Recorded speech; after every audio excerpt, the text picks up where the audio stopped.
datos, y las transparentes, que son la calidad de la estructura en comparación con las estructuras con una resolución similar a esta. Entonces, pues valorando estos dos puntos, bueno, la posición de estas dos barras, pues ya nos podemos hacer una idea de qué tan buena es la estructura, o si hay mejores estructuras dentro de la misma base de datos. Ajá, es una buena descripción. ¿Y qué nos puedes decir de la resolución y del factor R? Que la resolución, según tengo entendido, es el nivel de detalle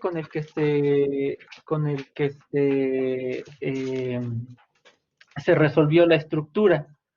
Es decir, entre más pequeño sea el valor de la resolución, quiere decir que mayor detalle se pudo resolver cuando se realizó la cristalización.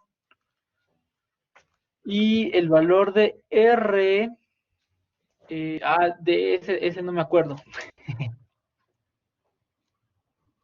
Muy bien, bueno, hasta ahí no estuvo nada mal. ¿Alguien más quiere contribuir?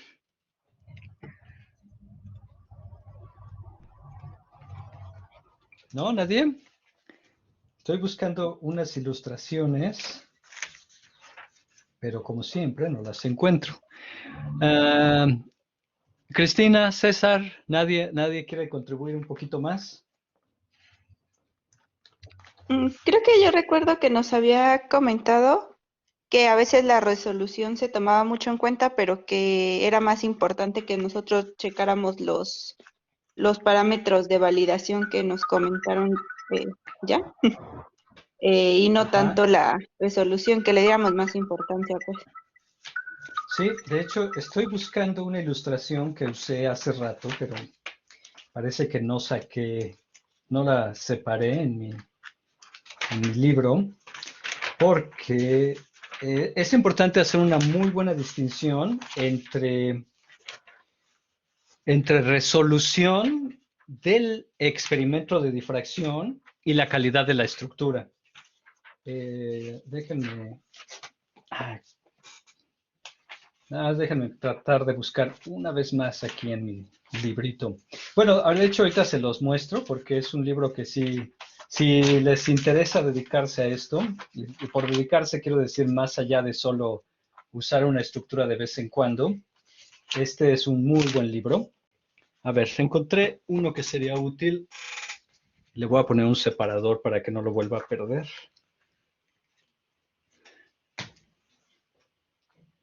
Y ahorita pongo la cámara en el librito.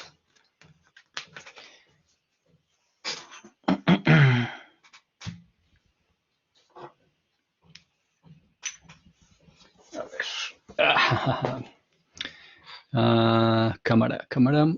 Cámara.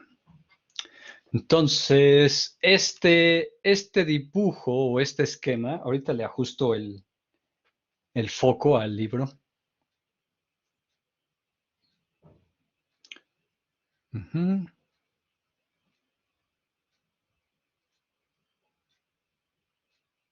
Sé que se quedó la imagen fija, no se preocupen por el momento.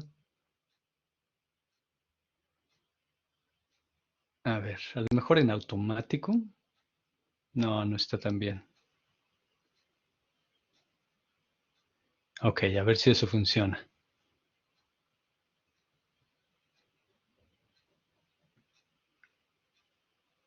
Ajá, esa imagen que ven allí es el patrón de difracción de una proteína.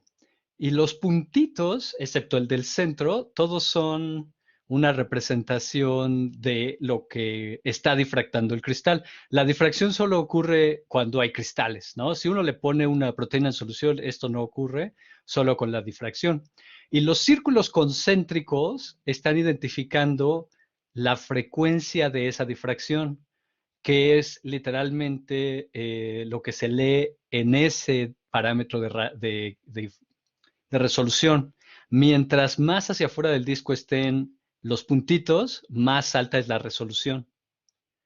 Entonces, como ven, esta resolución es claramente una propiedad de la difracción, no del modelo que se genera con la difracción de electrones, de rayos X, perdón.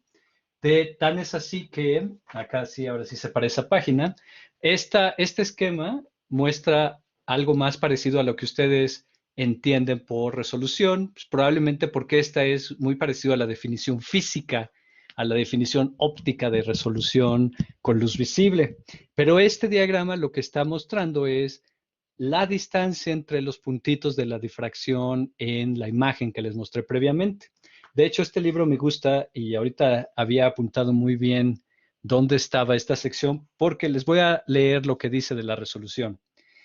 Dice, la resolución de una estructura usualmente citada en las tablas de cristalografía es en general el espacio D que corresponde a 2 veces teta, el límite del ángulo de difracción de la más alta esfera de resolución. O sea, otra vez, esto en palabras más simples dice, no nos habla de qué pasó con los puntitos de difracción en la imagen, en la foto que se toma de la difracción.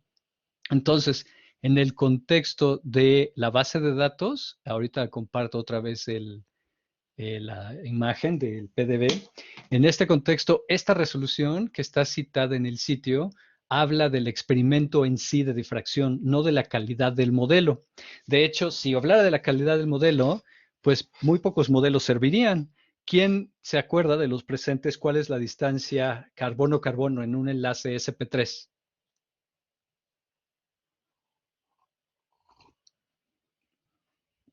¿Nadie se acuerda?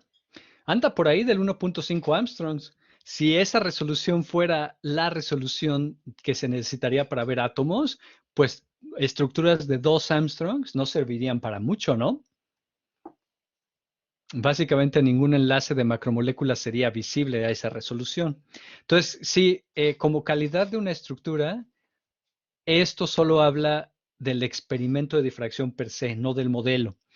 La gráfica que Getulio nos describió muy bien nos habla del modelo y incluye este valor de R. Estos valores R, hay muchas maneras de explicarlos. La más formal es estadística. En la estadística, si tienes un muestreo y no se puede muestrear más por las razones que sean, se pueden utilizar métodos de cross correlation, jackknifing y bootstrapping. Son 3 metodologías para tratar de evaluar si la muestra es consistente consigo misma. Esos valores de R derivan de cross correlation. El valor R work debe de venir del ajuste de un set 90% de los datos obtenidos en la difracción comparados con el modelo con el que se está trabajando. Y el R-free debería ser el ajuste de datos que no se usaron contra el modelo que se está generando, pero que provienen del mismo experimento de difracción. Entonces, el principio aquí es que si el ajuste del modelo a la difracción se está haciendo bien, estos valores de R deberían ser parecidos, siempre menor el de el R work, y la distancia numérica entre free y work no debería ser mayor de 0.03, 0.4. Lamento tener que explicarlo así, como generalizando. Así me lo explicaron en la cristalografía. Y hay muchas razones muy complejas de por qué esos valores no pueden ser iguales y por qué tenemos esos intervalos de, como pues lo podríamos llamar de confianza, aunque no es formalmente eso. Tiene que ver con la complejidad de las proteínas contra moléculas pequeñas. En el caso de moléculas pequeñas, les puedo recomendar otro librito, ahorita lo pongo en la cámara, que también es de cristalografía de macromoléculas, pero tiene otros ejemplos también muy, muy útiles. Este libro, Crystallography Made Crystal Clear. Estos son mis libros de consulta general para cristalografía, por lo menos para las bases, y los recomiendo mucho. Y en este mencionan los parámetros que también yo les compartí y además que a diferencia de la cristalografía de moléculas pequeñas, en la de proteínas son valores usualmente de 0.15 a 0.2 en los factores R, aunque para moléculas pequeñas sí se pueden aproximar a 0.01, 0.05, ¿no? Entonces, aunque es la misma cristalografía, por cómo son las macromoléculas, siempre es más complicado visualizarlo de esa manera. Entonces, para hacerlo todo en una sola oración, nunca tomen la resolución como un factor súper importante de la calidad. Es más importante los valores de R, y esto solo habla de la difracción, mientras que este recuadro habla de el modelo generado con los datos de difracción. ¿Ok? Entonces, ¿hasta aquí alguna pregunta?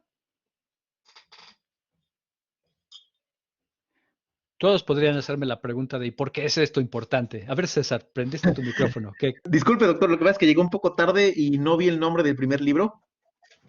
Ah, a ver, lo vuelvo a poner en la cámara. Dame un momentito. No son libros que yo les recomiende que compren, porque no son baratos, eso hay que decirlo de entrada. Este es muy, muy bueno porque cubre metodología de la difracción, de obtención de cristales, de formalismo estadístico para el análisis de los datos para obtener la estructura. Es un gran libro. Debe ser probablemente muy caro, la verdad no recuerdo. Lo compré hace como 10 años, muy buen libro. Y el otro es que es un clásico. Este autor, Gale Rhodes, o sea, él ya es emérito, ya creo que ya ni siquiera tiene página en su universidad, pero hizo un libro muy accesible. A lo mejor no es lo que pueden leer antes de irse a dormir, pero es muy buen libro. Y este es más accesible. Y probablemente esté en alguna biblioteca. Esta es la tercera edición, pero las otras dos ediciones fueron muy populares en su época. Sale. Nada más eso querías preguntar, César. Sí, disculpe. No, está bien. Para todo estamos aquí. Cristi. Sí, yo sí quiero saber por qué importan los valores de R, perdón. Ajá. ¿Podemos hacer un ejemplo después? ¿Sabes qué? Voy a apuntar esto por aquí en una lista de cosas. ¿Dónde lo pondré? Ajá, lo voy a poner aquí en validación Rs. ¿Por qué importan? Mira, sería muy fácil explicarlo si ya todos tuvieran un poco de background en estadística, pero voy a hacer una analogía, o más bien un ejemplo de la versión más simple de cross correlation que se me ocurre. Entonces, dame un momentito en lo que preparo mi pizarrón y lo pongo. ¿Hemos usado pizarrón en esta clase? Creo que no, ¿verdad? Bueno, voy a crear uno nuevo y voy a tratar de no olvidar que lo creé para seguir usándolo y que puedan ustedes tener esta información. Entonces, voy a asumir que por lo menos saben qué es una regresión lineal y la voy a explicar brevemente. Entonces, aquí está en el pizarrón, que espero que ya lo puedan ver. Una regresión lineal es muy comúnmente algo que se puede generar sobre una gráfica común y corriente de X y Y, con puntos distribuidos a lo largo de esa gráfica. La regresión lineal es una manera de asumir o de modelar matemáticamente que estos puntos todos tengan el comportamiento de una línea. A ver, si me equivoco, perdónenme y corríjanme, ¿no? Hace mucho que no uso líneas. Esta ecuación se puede usar para hacer un ajuste sobre los puntos y se puede evaluar una desviación estándar y los residuales y desde luego el R, ¿no? Que sería nuestra correlación primigenia. Iba a escribir X o Y, pero no, aquí debería usar otra variable. Y supongo que ya les habrán dicho que esos valores podrían ir de 0 a 1 y que mientras más cerca de 1, pues mejor su correlación. ¿No es así? Hasta aquí voy bien. ¿O hay Sí, algo de esto que que alguien quisiera un poquito más de detalle. No, súper bien. Ok, sale. No quiero asumir que ya lo saben todo, así que por eso me lo quiero llevar lento. Entonces, ahora imagínense que sabemos que no podemos tener más datos para esta regresión y queremos, en efecto, probar que esta representación lineal es adecuada para todos los puntos que están aquí. Entonces, algo que se hace en la correlación cruzada, creo que sería la traducción al español, es que se selecciona una serie de puntos, que van a ser estos que pongo en azul, y que podrían estar aquí o en cualquier lado al azar, y esos se separan antes de la regresión lineal. Es decir, en vez de hacer la regresión lineal con los puntos azules y rojos, se remueven los azules, se hace la regresión lineal contra los rojos y en otra regresión se hace la regresión lineal solo con los azules. Y se puede hacer una comparación, por ejemplo, de el R de los puntitos rojos contra el R de los puntitos azules. Y si ambos puntos, tanto los que se usan en una regresión como en la otra, tienen Rs semejantes, ¿cómo lo pondré? Supongo que sí lo debería poner con la simbología más formal. Si la regresión o el coeficiente de regresión de los rojos es parecida a de los azules, y ahí, bueno, sí habría que tener los números para decidir si es parecida o no, quiere decir que el modelo de la regresión lineal satisface a esta condición de correlación cruzada y por lo tanto el ajuste que estamos haciendo para una sección es válido para todas. Estos dos Rs son equivalentes al R-work y al R-free. Y se podría hacer esa misma correlación. El R-work tiene que ser, de hecho, más formalmente, por las observaciones cristalográficas, el R de trabajo siempre es menor. Yo nunca lo he visto igual, pero en principio podría ser igual al R libre. ¿Qué tal estuvo mi explicación? ¿Es terrible o más o menos? Me encanta. Pero en este caso, por ejemplo, ¿cuál de Ajá. los dos colores representaría al R-Work y cuál de los dos colores representaría? Ajá, usualmente en cristalografía, digamos, regla del pulgar, porque en realidad no he leído una justificación de esto, se separan, se dejan como R para el R free entre 10 y 15% de los datos de difracción. Y para el R work se usa el resto, ¿no? ¿Qué sería? 85 a 90%. Pero ahorita vamos a ver eso. Aquí yo lo estoy generalizando. Esa información de cuántos datos se usaron para cada cual debe venir en las coordenadas del cristal.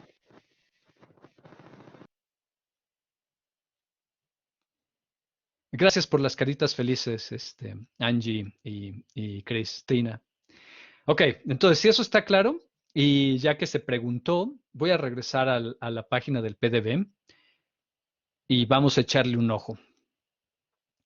Y bueno, hay que ser también algo informal, porque desafortunadamente esos números no están claros en muchos lados. Eh, Ni se deben, estos no espera uno que sean iguales ni que sean muy diferentes. Regla del pulgar. Ahora, pregunta Chris exactamente cuánto de cada cual. Entonces, en principio, aquí cuando uno le da clic en Display Files, puede irse a este header del PDB. Eh, Uno puede bajar los datos, sí, pero el header usualmente contiene información que no son las coordenadas tridimensionales. Le voy a dar clic aquí y le vamos a echar un ojo al header de esta estructura.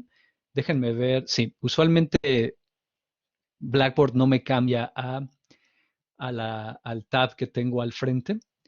Entonces, imagínense, la base de datos tiene 50 años. Eso quiere decir que el formato que se creó originalmente para que las estructuras estuvieran aquí es un formato de hace 50 años. Entonces, se va a parecer a cosas de Fortran, a lenguajes de programación arcaicos, ¿no? Entonces, no se sorprendan que es así como fea y difícil de leer para el humano, pero no imposible.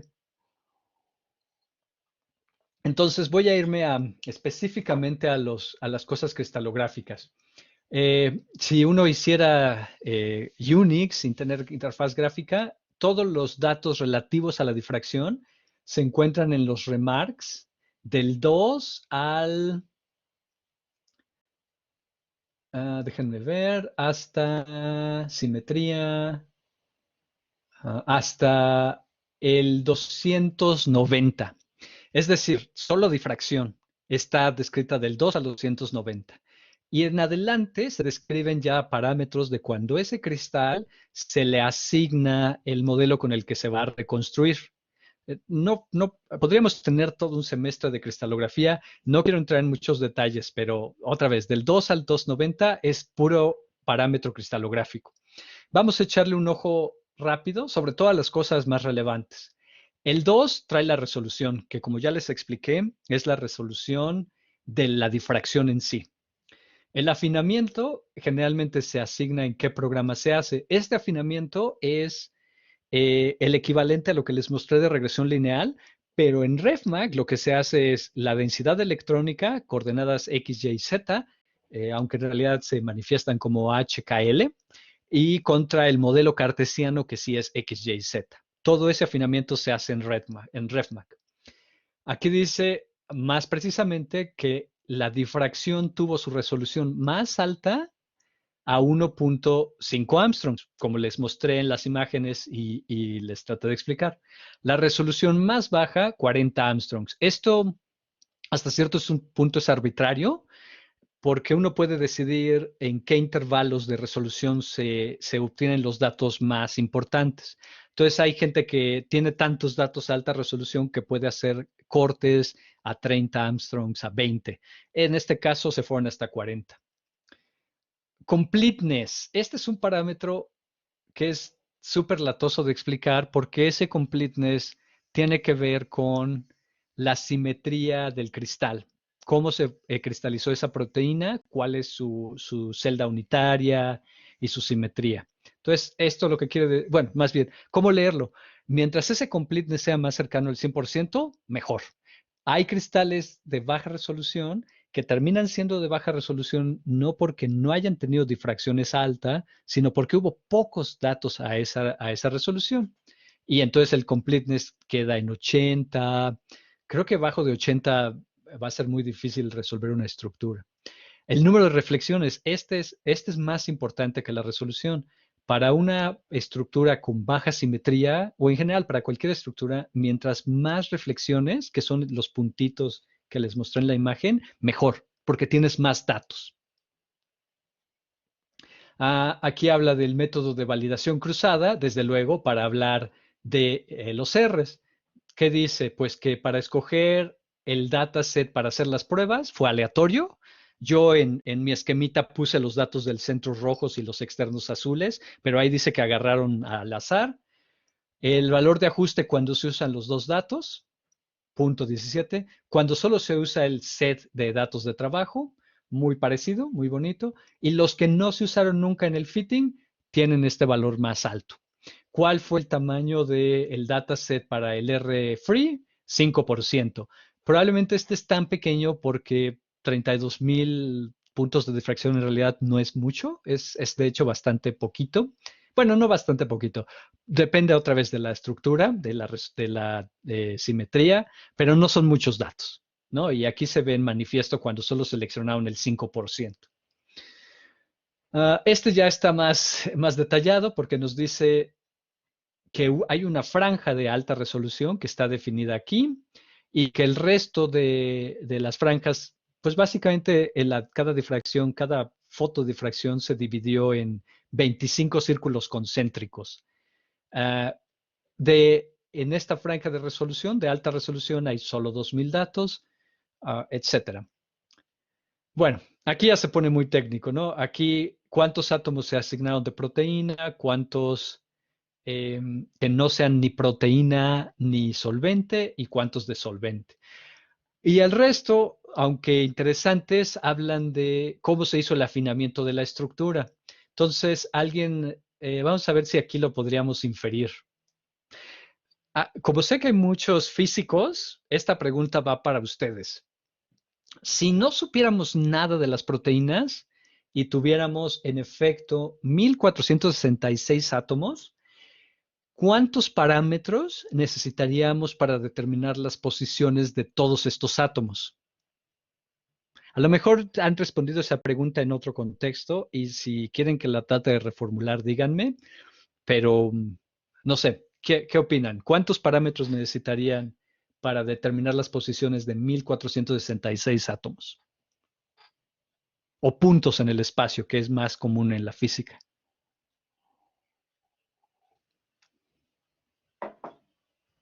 ¿1466 por 3? Las coordenadas Al X, menos, Y, Z. ¿no?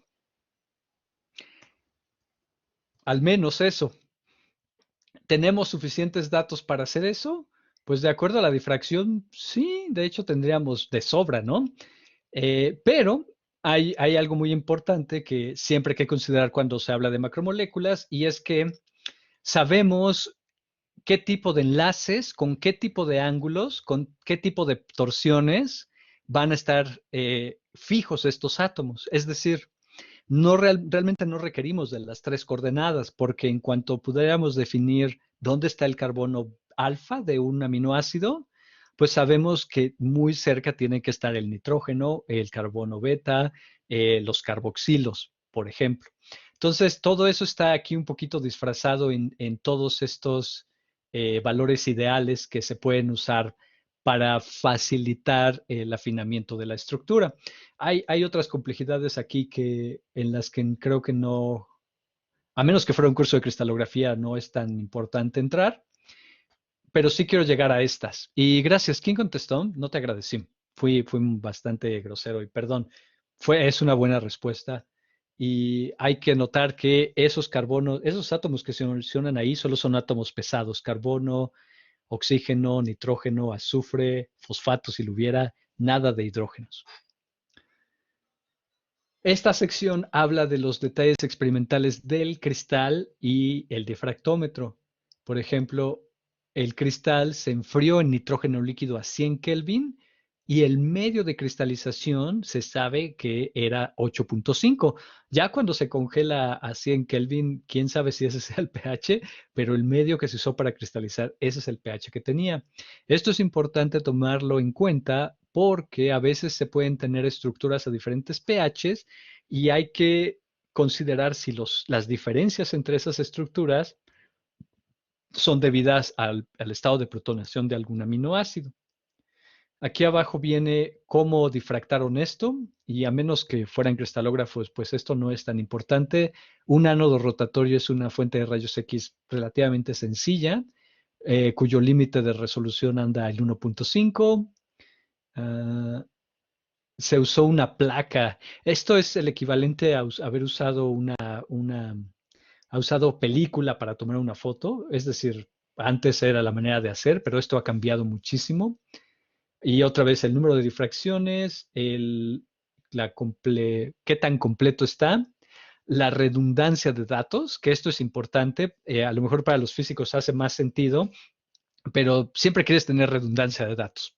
Mientras más redundancia, mejor, porque además puedes distinguir si la señal que ves está por arriba del ruido, que eso es lo que I, que es intensidad, sobre la desviación estándar de la intensidad. En este caso es 12, quiere decir que los puntitos son súper claros en la difracción y se pueden distinguir muy fácilmente del background o incluso señales que no son del cristal, ¿no?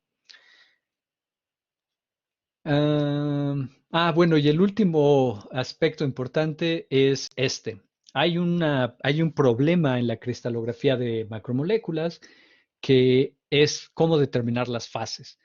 Y para fines prácticos se debe a que no podemos enfocar rayos X como luz visible, no hay lentes. Entonces todo tiene que hacerse en el espacio recíproco y para enfocar esa imagen del espacio recíproco hay una variedad de métodos. Uno de ellos es el reemplazo molecular, que es en esencia tomar una estructura ya conocida y usarla como computacionalmente para hacer una lente sobre esta difracción. Lo estoy explicando súper someramente, pero para darles la idea general de por qué es importante leer esto. Por ejemplo, una consecuencia del reemplazo molecular es que se pueden acarrear errores de otras estructuras. Obtener las fases con este método hace un bias fuertísimo a las fases que tiene la estructura que se está usando. Y bueno, creo que este sí sería el último. Este es específicamente las condiciones químicas con las que se cristalizó la proteína. 14% de polietilenglicol de 200 daltones, 100 milimolar de un buffer de MES a pH 8.5, con el método de difusión de vapor de gota colgante. Se mantuvo una temperatura de 321 Kelvin, pH 8, para la cristalización, aunque después se cambió a 298. O sea, a ver, ¿cómo está esto? 298 es como 20 grados, aunque estuvo a temperatura un poquito más alta antes, que es como cuánto, 3, como por 40 grados. ¿Quién sabe por qué hicieron eso? Es interesante ver esa cristalización. Ok, ¿preguntas? Sí. Se puede mejorar, digamos, como, o evitar un poco el sesgo de utilizar uno u otro modelo, como el reemplazo de la molecular. Pues solo hay varios métodos, como dije, otro es el reemplazo isomórfico, que involucra tener literalmente dos cristales idénticos, excepto que uno se incuba, se le difunde un metal pesado, mercurio, selenio, por ejemplo, y como esos átomos pesados dan una señal más intensa en la difracción, se pueden usar para obtener las fases, pero pues depende del efecto que puedas tener dos cristales isomórficos, uno con ese metal pesado y otro sin. Hay ahora con la disponibilidad de aceleradores de partículas, líneas de captura de difracción de rayos X donde se puede utilizar un método donde se puede variar la longitud de onda del haz de rayos X y de alguna manera también de ahí se pueden inferir las fases. Son ya métodos muy avanzados que yo no manejo con soltura, pero sí hay maneras de resolver las fases de una mejor manera, pero depende de poder hacer esas técnicas con los cristales. Reemplazo isomórfico, necesitas otro cristal idéntico y que cuando le pongas mercurio no se deshaga. La otra técnica ¿qué es? Multiple, no me la sé, pero tiene ese nombre de que usas difracción múltiple para obtener las fases. También depende de que tu cristal no se evapore con los rayos X o que tengas varios cristales y puedas usarlos para colectar datos. El reemplazo molecular que se muestra aquí es el método más fácil y más común. No es el mejor, desde luego. Déjame acordarme. SAT es single amorphous algo. Ajá, que debe haber sido, a lo mejor sí pudieron haber puesto esto con un metal pesado, pero no fue suficiente para encontrar las fases. No es un problema resuelto y desde luego es una limitación metodológica para toda la cristalografía de rayos X en general. Ahora, hay también, bueno, todo esto que ahorita les mencioné es prácticamente y exclusivamente opera para difracción de rayos X. Nada de esto es igual para resonancia magnética nuclear, microscopía electrónica, crío o de cualquier otro tipo, difracción de bajo ángulo de rayos X o difracción de neutrones. Todos esos métodos han sido usados con formalismos distintos. Entonces también, si una proteína no se puede resolver por cristalografía de rayos X o difracción de cristal en rayos X, NMR, microscopía electrónica. Y esos no sufren de estos problemas de resolución o de afinar la estructura. Eso es algo que no debo dejar de lado. ¿Ok?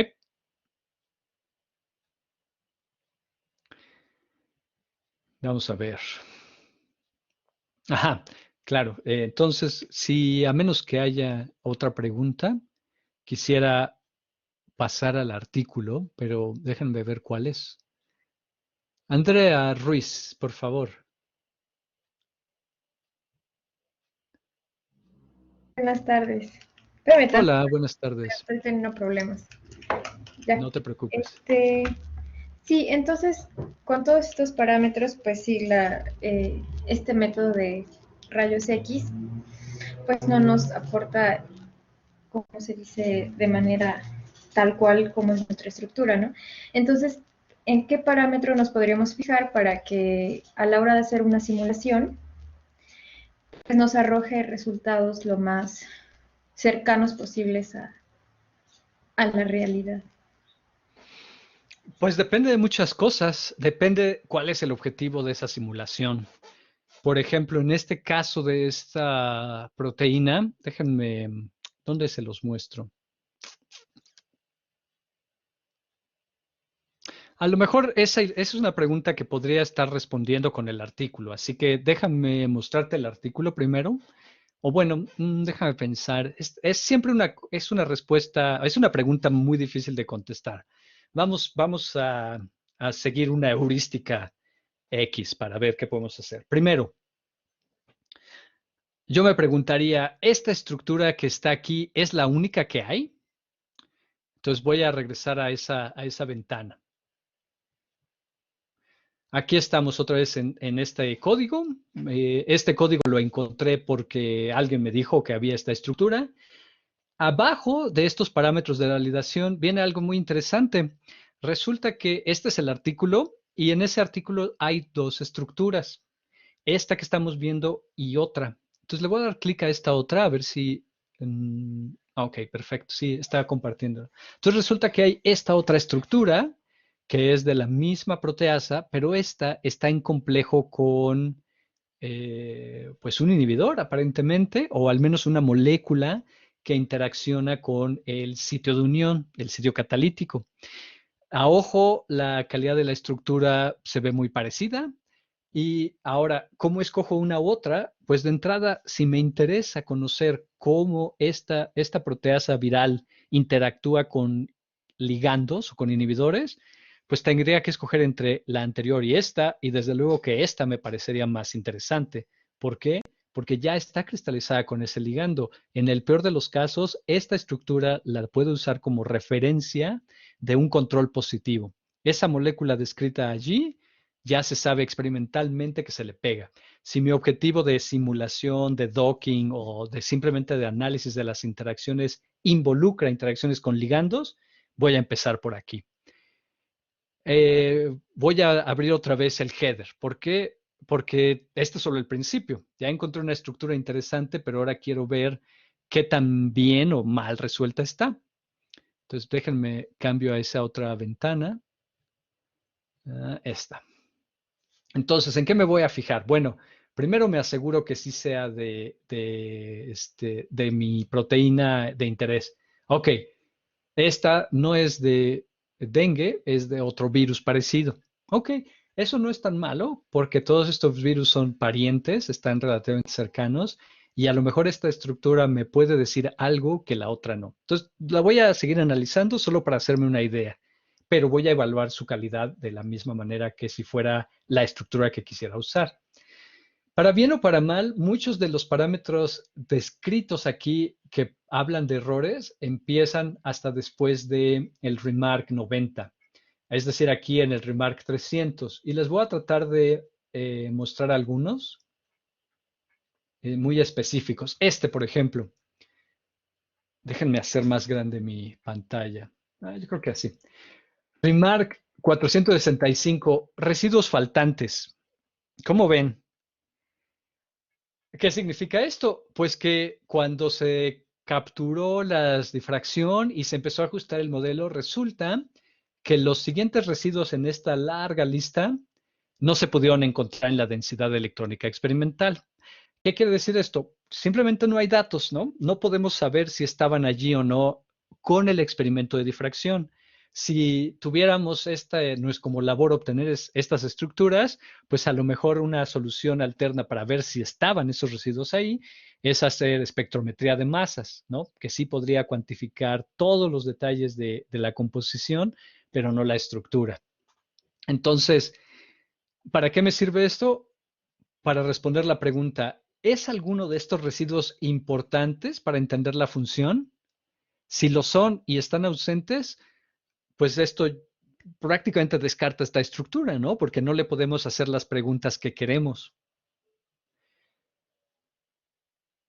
Ahora, eso no es lo más, lo peor. Déjenme ver. Ah, bueno, en el caso de esta estructura, eso es lo peor. Esta es la lista de aminoácidos o residuos, en realidad, que no se pudieron encontrar en la difracción de rayos X. A veces hay átomos también ausentes, pero en este caso no. Aquí dice que esta proteína es una proteína de recombinante, donde algunos de estos aminoácidos ausentes, de hecho, corresponden a una manera en que se usó biología molecular para facilitar su purificación o su expresión, de acuerdo a lo que dice aquí. Y creo que eso ya es todo. Entonces, lo peor que tiene esta estructura es que le faltan estos aminoácidos. Si estos aminoácidos no son cruciales para entender la función, dentro de lo que cabe, es un modelo razonable. Hay peores estructuras, hay estructuras que le faltan residuos, que le faltan cadenas laterales, que le faltan átomos, o que por alguna razón metodológica o no se definieron las partes más interesantes. Entonces, pues esas son unas que no quisiéramos, esas estructuras no las quisiéramos usar porque tienen defectos que no podemos corregir. Algo que a veces también, bueno, a mí me molesta un poco porque no es tan claro en los protocolos de dinámica molecular. Programas como GROMACS en sus formatos para preparar los receptores y AMBER también, no sé CHARM, si encuentran aminoácidos faltantes o cadenas laterales faltantes, las tratan de reconstruir. Y yo creo que eso solo se debe hacer intencionalmente. Si se quiere reconstruir, hay que guiar la reconstrucción asignando rotámeros comunes o especificando a sabiendas de que se tiene que reconstruir y cómo, y decirle a Amber o a Gromax cómo se quiere reconstruir, o incluso reconstruirlo antes de dárselo a Amber o Gromax. Déjenme ver. Voy a tratar de regresar a la otra ventanita para tratar de seguir respondiendo esta pregunta. A ver si aquí. Ajá. Déjenme ver. Sí funciona esta. También habría que ver la densidad electrónica, porque aunque aparezcan aquí todos los átomos, puede haber errores a nivel de las estructuras, a nivel muy, pues, ¿cómo lo llamaríamos? Ajá, ahí no se ve muy bien a nivel de la interpretación de la densidad electrónica. Entonces aquí en el sitio uno puede ver la densidad con unos valores razonables, 1.5 a 2 FO menos FC. FO es los factores de estructura observados, básicamente la interpretación de la difracción. FC es en esencia el modelo que le estamos dando para ajustarlos. Y FO menos FC corresponde a cosas que están en uno de las dos, por ejemplo, en la densidad experimental y que todavía no se han modelado. Entonces, si ven, en azul está el ligando y dentro de lo que cabe, pues se ve bastante bien modelado. Hay unas cositas rojas aquí, parecería que no se define bien un par de átomos de esta lisina, pero en general está muy bien. Entonces, si otra vez, nuestro interés fuera estudiar esta proteína en contexto de su interacción con este ligando, está muy bien esta estructura. Bueno, no es perfecta, pero no está tan mal como para considerarla algo que no deberíamos usar. Incluso, bueno, aquí, no sé, se podría discutir si esta densidad roja implica que aquí no hay un enlace covalente, pero no sé, está difícil de ver, no es tan claro este caso. De nuevo, hay cosas que no se van a poder resolver con la difracción de rayos X. Si esto es un enlace covalente, eso se tendría que verificar también. Igual, masas podría hacerse y a lo mejor con algo de cinética enzimática. Si este es un inhibidor covalente, debería comportarse como tal en cinética enzimática. No sé, ¿di muchas vueltas o sí contesté la pregunta? Andrea R. Sí, sí, gracias. Es que también me estaba fijando en el parámetro de refinement y Ajá. pues ahí también puede haber como que mucho ruido, por así decirlo, ¿no? ¿Qué ¿En cuál tanto, dices? ¿Los R's? ajá, qué tanto uno está como tomando realmente cómo es la estructura y qué tanto, como usted dice, puede que haya una reconstrucción, ¿no? Una forma. Ujú. En este caso, esta estructura puede no ser muy buena, pero el modelo se ve bien justificado por la densidad electrónica. Ahora, bueno, hay muchas frases que puedo citar. Hace poco leía una que decía, ningún modelo se acaba realmente de afinar, usualmente solo uno se cansa y lo publica. Y la otra que estaba pensando es que la difracción de rayos X es muy buena para las características tridimensionales de las cosas, pero es pésima para la química. Y esas son realidades que cuando uno quiere pasar a dinámica molecular, a simulaciones de mecánica cuántica incluso, pues las estructuras cristalográficas en realidad son muy malas porque no contienen información química que no sea de cómo están hechos los aminoácidos y las proteínas. Entonces, sí, en realidad no solo es la calidad de la estructura lo que debe de importar, sino también el objetivo que uno persigue al pasar a la simulación. En este caso, esta proteína, este modelo, se ve muy interesante para entender esas interacciones. Voy a regresar al otro modelo. Bueno, ¿saben qué? Más bien voy a pasar al artículo porque quiero hacer unas notas respecto a veces lo que pasa con las estructuras y con los artículos de estructura. A ver, déjenme ver. A menos que me esté equivocando. Un momento. Es que estoy lejísimos. Ajá, la 2FOM es Structural Basis. Ajá, este es el artículo. Eh, Digo, no se tiene que ver muy bien aquí, pero sí habla de la estructura, por lo menos un poquito, y a veces aquí espero que se alcance a ver, no, a lo mejor no se alcanza a ver y no estoy seguro que pueda controlar el zoom. Si ahorita se ve más grande la página o la ven ustedes igual. Se ve Se ve igual. igual. Igual. Se ve igual. Sí, no puedo controlar el zoom. Déjenme cambio a otra aplicación. Algo que no me gustó de este artículo, fuera de que es un Nature Structural Biology y solo son 2 páginas, que usualmente es un insulto a la hora de leer un artículo así de interesante. Eh, Ahí está. Espero que ahora se vea mejor. Algo que no incluye es ninguna de sus figuras muestra qué pasa con las densidades electrónicas. Entonces, pues están muy bonitas sus figuras, pero aquí en este artículo podrían haber mostrado las densidades electrónicas para justificar por qué se puso ese ligando allí y que corresponda, porque es básicamente la evidencia que cualquier lector común y corriente podría tener de que el ajuste entre la difracción de rayos X y el modelo coincide. De otra manera, pues estas figuras las podría sacar cualquier persona de la manga. De hecho, hace unos días, y voy a tratar de compartírselos, estaba buscando un evento históricamente célebre.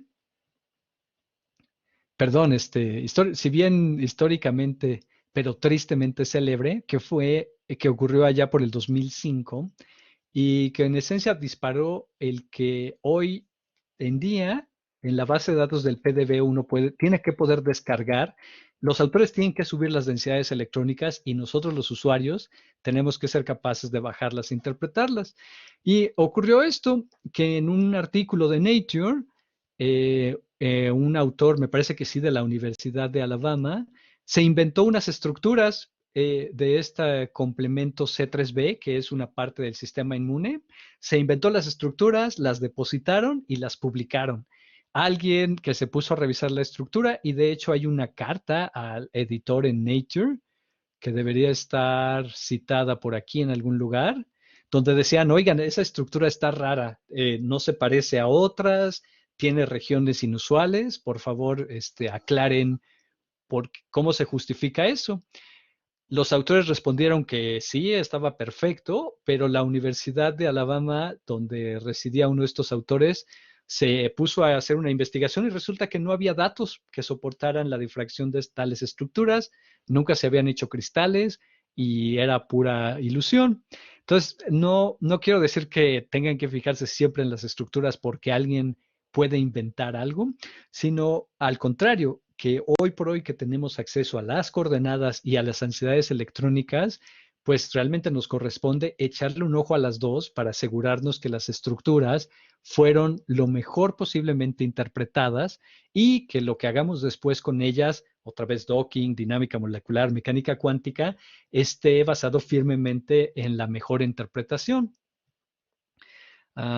Déjenme volver al artículo.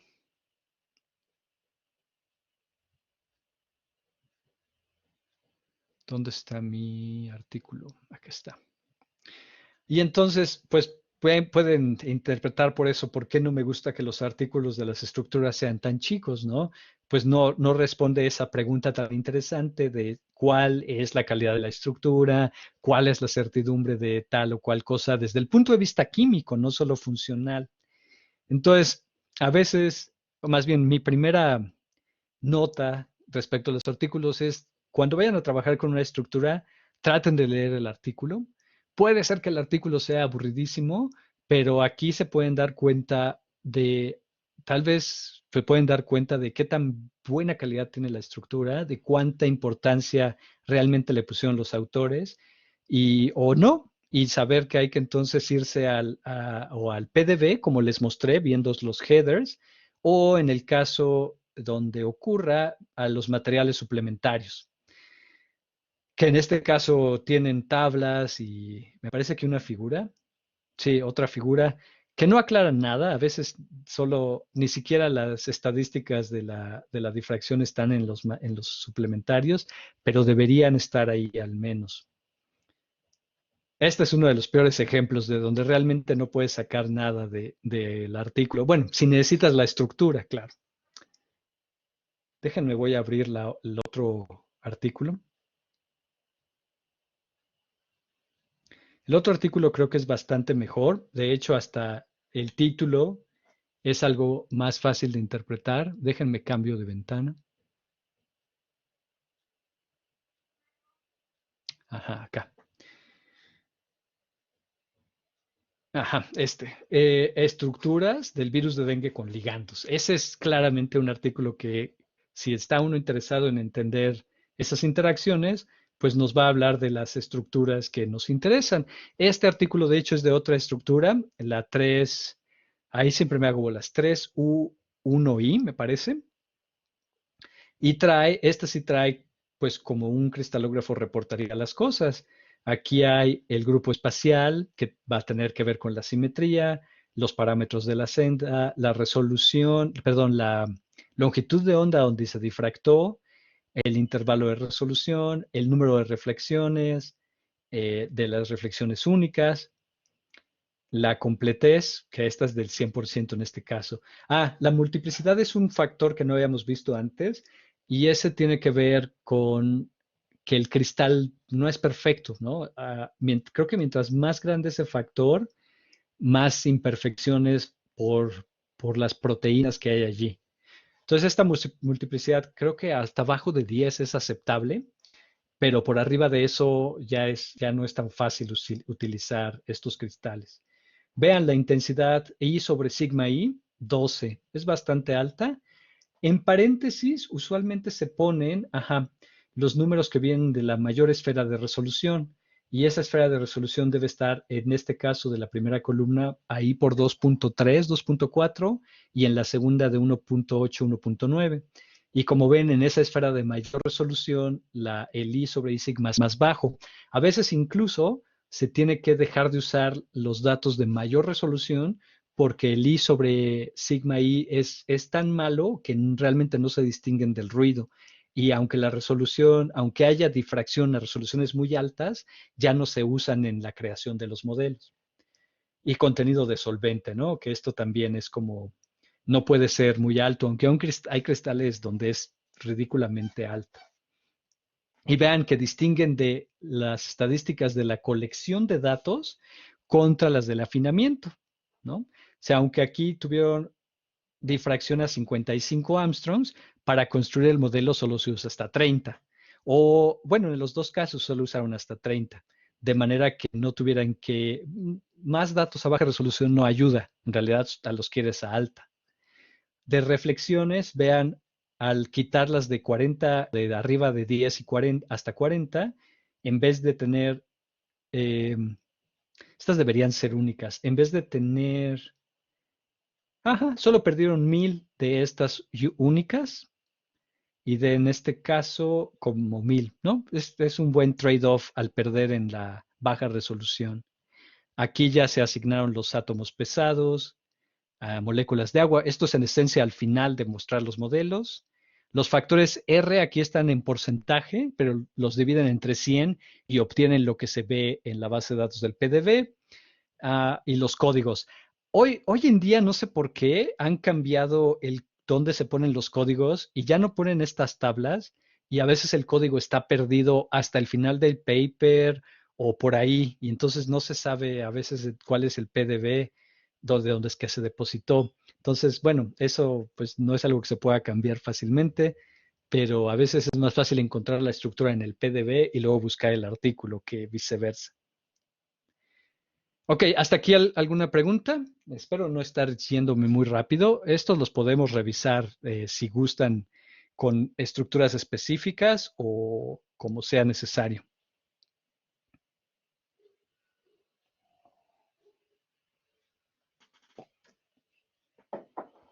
¿No hay preguntas entonces?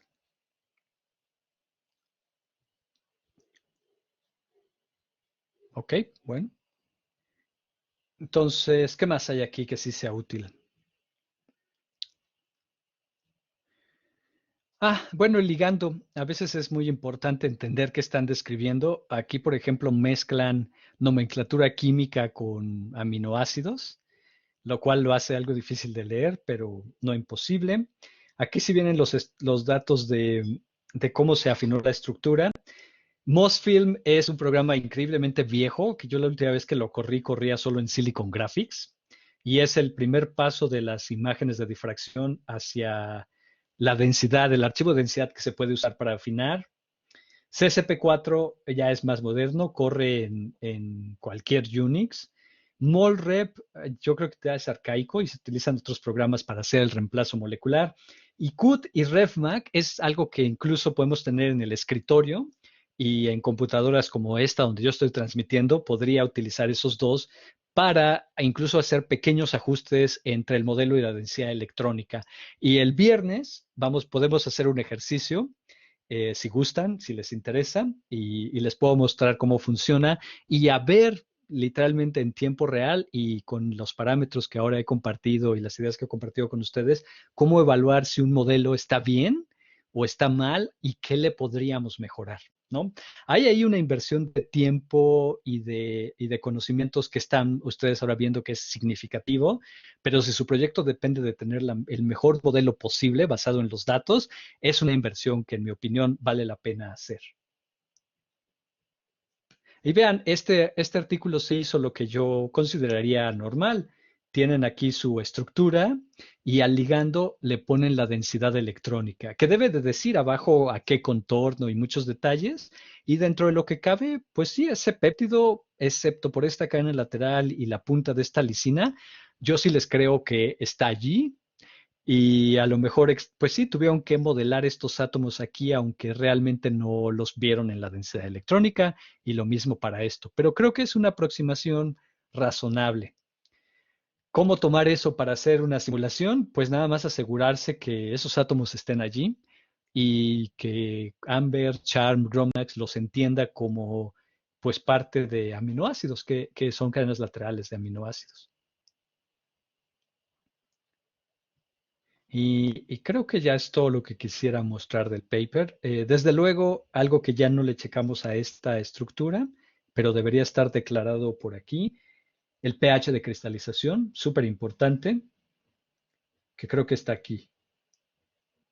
6,8, ¿no? Entonces, ¿Quién puede estar protonado a 6,8? A lo mejor algunas histidinas y algún otro aminoácido sería muy anormal, pero para los mecanismos catalíticos lo anormal a veces es normal. Entonces siempre hay que tener precaución con eso. Ok, a ver, pues, ¿cómo ven? ¿Esto fue razonable? ¿Sí les compartí cosas que no supieran antes o nada más parece que los cotorreé? O A ya se mí sí durmieron, peor aún. a mí sí me sirve, pero todavía hay muchas cosas que no entiendo y pues que iré entendiendo poco a poco, ¿no?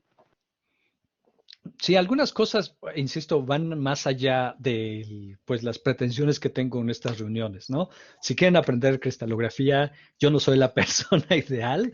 Hay muy buenos cristalógrafos, probablemente más accesibles que ofrezcan cursos, que siempre se los recomiendo, ¿eh? Si quieren trabajar con estructuras y realmente quieren entender qué está pasando, al menos échase un curso de cristalografía. Vale mucho la pena. Juan Carlos. Sí, doctor. Quería agradecerle. A veces me Oh, pierdo entre los términos, pero bueno, como usted mencionaba, si hacemos alguna práctica, yo creo que queda más digerible. sí, insisto, muchas cosas las estoy introduciendo y describiendo someramente y todas, pues, yo creo que no hay ningún aspecto, excepto la generación final del modelo, que no sea muy formal, matemáticamente hablando. Digo, los libros que les mostré, ambos son de 200, 300 páginas y tratan de mostrar al menos las ecuaciones, pero sin abundar en cómo los algoritmos las resuelven ahora. Y hay muchas cosas de cristalografía y de resolución de estructuras que ni siquiera les estoy mencionando. Hay un software, ahorita les muestro porque sí les quiero dejar tarea. Hay dos suites de software muy buenas, una más joven y con más desarrollo detrás. Les recomiendo, si le van a entrar a hacer estructuras o ver estructuras en serio, les echen un ojo. A ver, tengo una pregunta antes de pasar. ¿Cuál es su canal de YouTube? Sí, ahorita lo pongo ahí en el chat. Sí, estoy tratando de subirlas todas. De hecho, ¿dónde está Cristina, la primera Cristina que empezó a juntarse con nosotros? También luego, si me das permiso de poner tu plática o no, házmelo saber, porque esa no puedo decidir nada más yo solito. A ver, acá está el canal. Supongo que esto los debería llevar, pero pruébenlo y díganme si no funciona. Ahí está. Entonces les voy a compartir las páginas, las pueden ver aquí, de dos suites. Una es CSP4. CSP4 es la de más abolengo, históricamente es la más antigua. Como pueden ver, tienen workshops. No estoy seguro que valgan la pena, pero tampoco les voy a decir que no las tomen. CSP4 contiene una cantidad ridículamente grande de software. No sé si aquí la pudiéramos ver siquiera. Pero bueno, no se preocupen de eso. Si les dejara tarea de CSP4 sería que lo descarguen. No debe ser muy grande, aunque puede ser de gigas, porque incluye RefMac y Qt, que son dos piezas de software que podemos usar muy seriamente para verificar, validar estructuras tridimensionales donde hay difracción de rayos X. A ver, le voy a dar clic a ver si podemos ver el tamaño. Yo usualmente no uso usualmente descargo de casi 2 gigas. No, creo que ustedes podrían llevársela con este suite de 1.6, porque ShellX y ARP son dos piezas de software justamente para el afinamiento más primario y asignación de moléculas de agua o de densidades que no sean de proteínas. Entonces, a lo mejor esta de aquí en medio. Tiene que incluir Qt. Eso es lo único importante, Qt y RefMac. Esta es, insisto, la más tradicional, la más compatible con todo y hasta cierto punto fácil de usar. Y la otra, si quieren, ¿saben qué? Les copio el link en el chat. Claro, pero bueno, sí. Y ahí escojan su arquitectura favorita, Mac, Windows o Linux. Y el otro es uno que se llama Phoenix. Por fortuna de tiempo y espacio, estuve en el Instituto de Química cuando trajeron de invitados a los desarrolladores de Phoenix.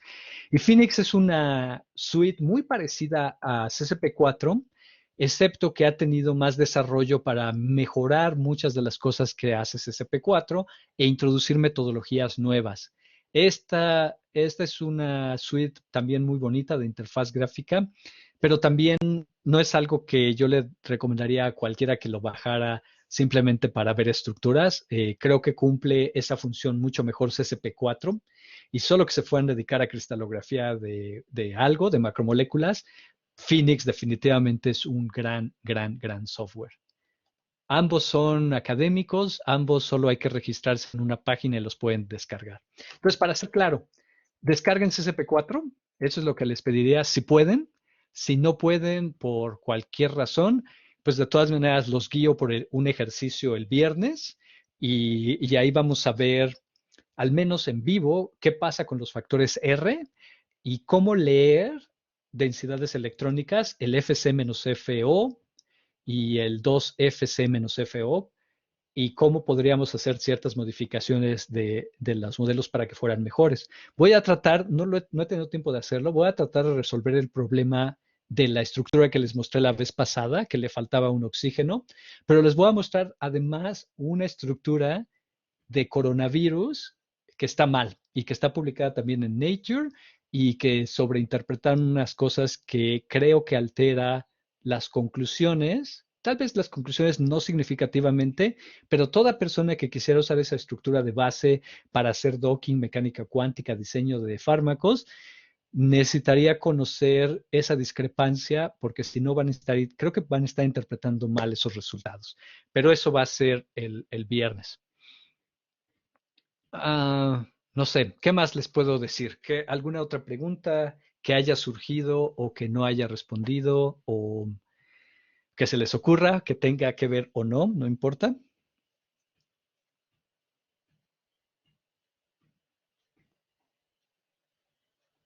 ¿No? ¿Nada? Bueno, Angélica, le dejo de tarea esos artículos. Creo que le tengo que pasar específicamente el de la estructura que le corresponde. Angélica, ¿cuál estructura es la que te asigné? ¿La 2FOM o la 3? La 2. La 2. Ok, sí, entonces, échale bueno, intenta leer por tu cuenta el artículo. Yo creo que después nos reunimos y lo tratamos de leer juntos. Y vamos a tener que decidir si la otra estructura del el virus del West Nile la podemos usar también. ¿Sale? Y desde Sí, luego el otro artículo de moléculas para la alfa-glucosidasa también luego lo platicamos. ok, gracias. No hay de qué. Pues colegas, ¿algo más que se les ocurra? Cualquier cosa, cualquier pregunta es útil porque me hace pensar más allá de lo que ya sé y lo que yo me he respondido.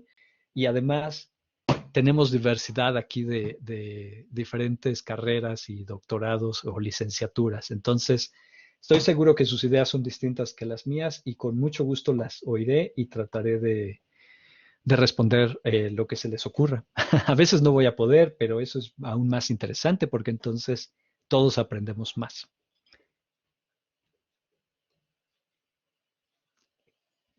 Nada, pues eso, si eso es todo, entonces yo al rato tengo todavía otra clase, así que me despido. Muchas gracias por venir.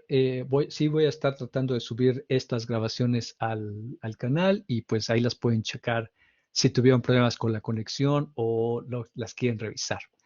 Pues por lo pronto, buena tarde, cuídense, manténganse sanos y seguros y que tengan buena semana.